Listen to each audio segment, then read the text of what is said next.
Hi hall. இந்த வார்த்தையெல்லாம் பக்காவா நம்ம அரேஞ்ச் பண்ண போறோம் வாக்கியமா. இதை எடுத்துக்கோ. இதுக்கான வார்த்தைகள் பார்த்தீங்கன்னா, திஸ் இருக்கு, டேக்ன்றது இருக்கு. இதை எடுத்துக்கோன்றது பார்த்தீங்கன்னா ஒரு கட்டளை வாக்கியம். ஸோ அப்போ வந்து அதுக்கு உங்களுக்கு ஃபர்ஸ்ட் வந்து வர்றது வேர்ப் தான் வரும். ஃபர்ஸ்ட் வந்து டேக்ன்றது வரும். செகண்ட் பார்த்தீங்கன்னா திஸ்ன்றது வரும். Take this. இதை எடுத்துக்கோ. ட்ரெயின்ல யாரும் இல்ல, காலியா இருந்துச்சு. அதுக்கான வார்த்தைகள் என்னென்னு பார்த்தீங்கன்னா, எம்டி இருக்கு, த ட்ரெயின் இருக்கு, வாஸ்ன்றது இருக்கு.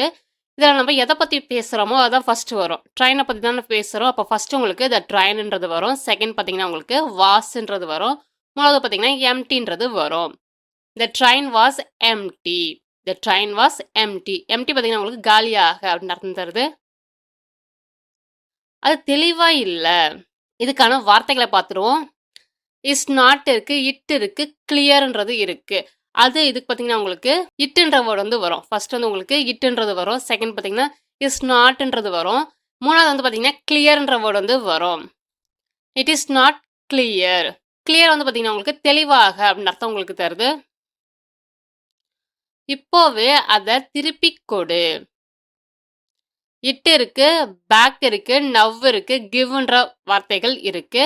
இப்போவே அதை திருப்பி கொடுன்றது ஒரு கட்டளை வாக்கியம். அப்போ உங்களுக்கு ஃபர்ஸ்ட் என்ன வரும்? வேர்ப் தான் வரும். ஃபர்ஸ்ட் உங்களுக்கு கிவ்ன்றது வரும். செகண்ட் பார்த்தீங்கன்னா வந்து இட்டுன்றது வரும். தேர்ட் பார்த்தீங்கன்னா உங்களுக்கு பேக் நவ்ன்றது வரும். Give it back now. Now வந்து பார்த்தீங்கன்னா இப்போ அப்படின்ற அர்த்தம் உங்களுக்கு தருது. பரிசின் மதிப்பு என்ன? இதுக்கான வார்த்தைகளை ஃபர்ஸ்ட் பார்த்துருவோம். த வேல்யூ இருக்கு, ஆஃப் த ப்ரைஸ் இருக்கு, வாட் இஸ்ன்றது இருக்கு. இது ஒரு கேள்வி வாக்கியம். ஸோ ஃபர்ஸ்ட் உங்களுக்கு என்ன வரும்? கேள்வி வார்த்தை தான் வரும். ஃபர்ஸ்ட் வந்து வாட் இஸ்ன்றது வரும்.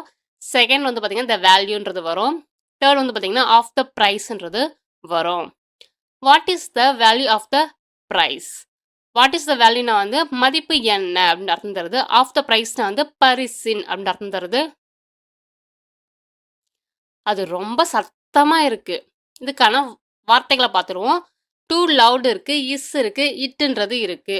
அதுக்கு உங்களுக்கு எது வரும்? இட்டுன்ற வேர்டு தான் வரும். ஃபர்ஸ்ட் வந்து உங்களுக்கு இட்டு வரும். செகண்ட் வந்து பார்த்தீங்கன்னா இஸ்ன்றது வரும். தேர்ட் வந்து பார்த்தீங்கன்னா டூ லவுடுன்ற வேர்டு வந்து வரும். It is too loud. Too லவுட்னா வந்து ரொம்ப சத்தமா அப்படின்னு அர்த்தம் தருது. அதை மறைக்காதே. இட் இருக்கு, டோன்ட் இருக்கு, ஹைடுன்ற வேர்டு வந்து இருக்கு. இது ஒரு கட்டளை வாக்கியம். ஃபர்ஸ்ட் உங்களுக்கு என்ன வரும்? வேர்ப் தான் வரும். அதுவே பார்த்தீங்கன்னா நெகட்டிவாக சொல்கிறோம். ஃபர்ஸ்ட் என்ன வரும்? டோன்ட்ன்றது தான் வரும். ஃபர்ஸ்ட் உங்களுக்கு டோன்ட்ன்றது வரும். செகண்ட் பார்த்தீங்கன்னா ஹைடுன்றது வரும். மூணாவது பார்த்தீங்கன்னா உங்களுக்கு இட்டுன்றது வரும். Don't height it. அவ பேரு பரிச்சயமானது. இதுக்கான வார்த்தைகள் பார்த்தீங்கன்னா ஹர் நேம் இருக்கு, ஃபெமிலியர் இருக்கு, ஈஸ்ன்றது இருக்கு. ஃபர்ஸ்ட் உங்களுக்கு என்ன வரும் பார்த்தீங்கன்னா ஹர் நேம்ன்றது வரும். செகண்ட் பார்த்தீங்கன்னா உங்களுக்கு இஸ்ன்றது வரும். தேர்ட் வந்து பார்த்தீங்கன்னா ஃபெமிலியர் அப்படின்ற வேர்டு வந்து வரும். Her name is familiar. ஃபெமிலியர்னா பார்த்தீங்கன்னா பரிச்சயமான அப்படின்ற அர்த்தம் உங்களுக்கு தருது. ஹர் நேம்னா வந்து அவ பேரு அப்படின்னு அர்த்தம் தருது. அந்த வீடு எல்லாம் ரொம்ப பெருசா இருக்கு. இதுக்கான வார்த்தைகளை ஃபர்ஸ்ட் பார்த்துருவோம். ஹியூஜ் இருக்கு, தோஸ் ஹவுசஸ் இருக்கு, ஆர்ன்றது இருக்கு. இந்த வாக்கியத்தில் நம்ம எதை பற்றி பேசுகிறோம்? வீட்டை பற்றி பேசுகிறோம். ஸோ ஃபர்ஸ்ட் உங்களுக்கு தோஸ் ஹவுசஸ்ன்றது வரும். செகண்ட் வந்து பார்த்தீங்கன்னா ஆர்ன்றது வரும். தேர்ட் வந்து பார்த்தீங்கன்னா ஹியூஜ்ன்றது வரும். Those houses are huge. ஹியூஜ்னா வந்து பெருசா அப்படின்ற அர்த்தம் உங்களுக்கு தெரியுது. நாங்கள் க்யூவில் வெயிட் பண்ண வேண்டி இருந்துச்சு. இதுக்கான வார்த்தைகளை பார்த்தீங்கன்னா இன்ய க்யூன்னு இருக்கு, ஆட் டு வெயிட்ன்னு இருக்கு, வின்ற வேர்டு வந்து இருக்கு. இதில் நம்ம யாரை பற்றி பேசுகிறோம்? நாங்கள். ஸோ அதுக்கு உங்களுக்கு ஃபஸ்ட்டு வின்றது வரும். செகண்ட் பார்த்தீங்கன்னா உங்களுக்கு ஹேட் டு வெயிட்ன்றது வரும். தேர்ட் வந்து பார்த்தீங்கன்னா இன்ய க்யூன்ற வேர்டு வந்து வரும். We had to wait in a queue. We had to வெயிட்னா வந்து காத்திருக்க வேண்டி இருந்துச்சு. இன்ய க்யூனா வந்து வரிசை இல்லை அப்படின்னு அர்த்தம் தருது. அமௌண்ட்டை வந்து எழுத்துல எழுது. இதுக்கான வார்த்தைகள் பார்த்தீங்கன்னா இன் வேர்ட்ஸ் இருக்கு, ரைட் இருக்கு, த அமௌண்ட்ன்றது இருக்கு. இது ஒரு கட்டளை வாக்கியம். அப்போ ஃபர்ஸ்ட் உங்களுக்கு என்ன வரும்? வேர்ப் தான் வரும். ஸோ ரைட்ன்றது வரும். அடுத்து பார்த்தீங்கன்னா இந்த அமௌண்ட்ன்றது வரும். தேர்ட் வந்து பார்த்தீங்கன்னா இன் வேர்ட்ஸ்ன்றது வரும். Write the amount in words. Write the அமௌண்ட்னா வந்து தொகையை வந்து எழுது அப்படின்னு அர்த்தம் தருது. இன் வேர்ட்ஸ்னா வந்து எழுத்துல.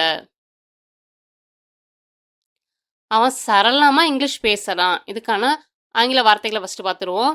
ஸ்பீக்ஸ் இருக்குது, ஃப்ளூயண்ட் இங்கிலீஷ்னு இருக்குது, ஹீன்றது இருக்குது. இதில் நம்ம யாரை பற்றி பேசுகிறோம்? அவன். அதுக்கான வார்த்தை ஹி. அதான் உங்களுக்கு ஃபர்ஸ்ட் வரும். செகண்ட் பார்த்தீங்கன்னா ஸ்பீக்ஸ்ன்றது வரும். தேர்ட் வந்து பார்த்தீங்கன்னா ஃப்ளூயன்ட் இங்கிலீஷ்ன்றது வரும். He speaks fluent English. He ஸ்பீக்ஸ்னா வந்து அவன் பேசுறான் அப்படின்னு அர்த்தம் தருது. ஃப்ளூயன்ட் இங்கிலீஷ்னா வந்து சரளமான ஆங்கிலம் அப்படின்ட்டு அர்த்தம் தருது. சேர் எல்லாம் அதுக்கான இடத்துல இருக்கு. இதுக்கான வார்த்தைகள ஃபர்ஸ்ட்டு பார்த்துருவோம். இந்த சேர்ஸ் இருக்கு, இன் பிளேஸ் இருக்கு, ஆர், ஆல் அப்படின்றது இருக்கு. இந்த வாக்கியத்துல நம்ம எத பத்தி பேசுறோம்? சேர பத்தி பேசுறோம். ஸோ ஃபர்ஸ்ட்டு வந்து இந்த சேர்ஸ்ன்றது வரும். செகண்ட் வந்து பார்த்தீங்கன்னா, ஆர், ஆல் அப்படின்றது வரும். தேர்ட் வந்து பார்த்தீங்கன்னா, இன் பிளேஸ்ன்ற வேர்ட் வந்து வரும். The chairs are all in place. அவ எந்த மாதிரியான ட்ரெஸ்ஸ வந்து போடுவா? இதுக்கான வார்த்தைகள ஃபர்ஸ்ட்டு பார்த்துருவோம். ஆஃப் க்ளோத்ஸ் இருக்கு. டஸ் ஷி வியர்ன்றது இருக்கு. வாட் டைப்ன்றது இருக்கு. இது ஒரு கேள்வி வாக்கியம். அப்போ உங்களுக்கு ஃபர்ஸ்ட் என்ன வரும்? கேள்வி வார்த்தை தான் வரும். செகண்ட் வந்து பார்த்தீங்கன்னா, ஆஃப் க்ளோத்ஸ்ன்றது வருது. தேர்ட் வந்து பார்த்தீங்கன்னா, டஸ் ஷி வியர்ன்றது வருது. What type of clothes does she wear? What type of க்ளோத்ஸ்னா வந்து எந்த மாதிரியான ட்ரெஸ்ஸு? டஸ் ஷி வியர்னா வந்து போடுறா அப்படின்ற அர்த்தம் உங்களுக்கு தருது. What type of clothes does she wear? ஒரு கதை சொல்லுவியா எனக்கு? இதுக்கான வார்த்தைகள ஃபர்ஸ்ட்டு பார்த்துருவோம். மீ இருக்கு, எ ஸ்டோரி இருக்கு, வில் யூ டெல்லுன்ற வேர்ட் வந்து இருக்கு. ஒரு கதை சொல்லுவியா எனக்கு? இதில வந்து நம்ம பதில் என்ன சொல்லுவோம்? ஆமா, சொல்லுவேன். இல்ல, சொல்ல மாட்டேன் அப்படின்னு சொல்லிட்டு பதில் சொல்லுவோம். ஸோ இது ஒரு எஸ் ஆர் நோ கொஸ்டின். அதனால நம்ம ஃபர்ஸ்ட் என்ன பண்ணணும்? வெர்ப் தான் வரும். ஃபர்ஸ்ட் உங்களுக்கு என்ன வரும்? வில் யூ டெல் அப்படின்றது வரும். செகண்ட் பார்த்தீங்கன்னா, எ ஸ்டோரின்றது வரும். தேர்ட் வந்து பார்த்தீங்கன்னா, மீன்றது வரும். Will you tell me a story? Will you tell me a story? Will you tell Meena வந்து எனக்கு சொல்லுவியா அப்படின்னு அர்த்தம் தருது. எ ஸ்டோரினா வந்து கதை. உனக்கு பிடிச்ச படம் எது? இதுக்கான வார்த்தைகள ஃபர்ஸ்ட்டு பார்த்துருவோம். ஃபேவரைட் இருக்கு, வாட் இஸ் யுவர்ன்றது இருக்கு, மூவின்றது இருக்கு. இது வந்து ஒரு கேள்வி வாக்கியம். ஃபர்ஸ்ட் வந்து உங்களுக்கு என்ன வரும்? வாட்ன்றதா வரும். ஃபர்ஸ்ட் வந்து பார்த்தீங்கன்னா, வாட் இஸ் யுவர்ன்றது வரும். செகண்ட் வந்து பார்த்தீங்கன்னா, ஃபேவரைட்ன்றது வரும். தேர்ட் வந்து பார்த்தீங்கன்னா, மூவின்றது வரும். What is your favourite movie?